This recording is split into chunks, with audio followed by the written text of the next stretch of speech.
fruit from the grocery store that just magically appears there. So even though I grew up with all these fruit trees everywhere,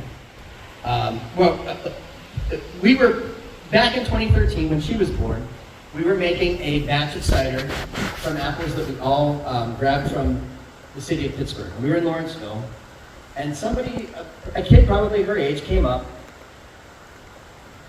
and said, "Is that an apple? Can you eat that?" I'm like, "Absolutely you can eat it." And I was surprised that he didn't realize that. And it reminded me, when I was a kid, with these fruit trees, we had my first grade teacher come up, and my mom had asked us to sell fruit by the roadside in a wagon. And so we picked a bunch of fruit, we had them in paper bags, and we were just kind of hanging out there. I think my mom was just trying to get us out of her hair, and just, trying to keep us busy. And nobody stopped. We had a sign. I think we were waving the cars to get them to stop. And then my first grade teacher, I was probably in 5th grade or something, she stopped and she said she wanted to buy some of the fruit.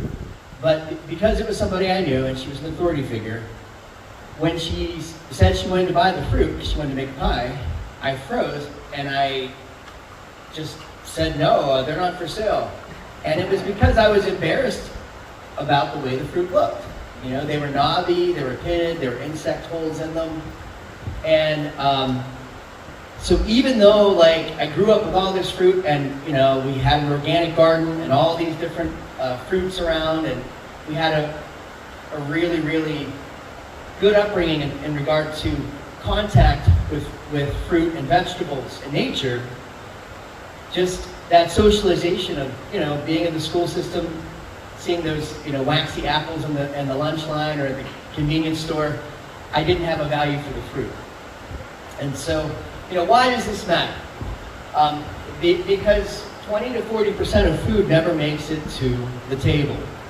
And these are old stats, but at one point in time when I first started giving this talk, which was about a decade ago, it was 800 to 900 million tons of food went to waste every year.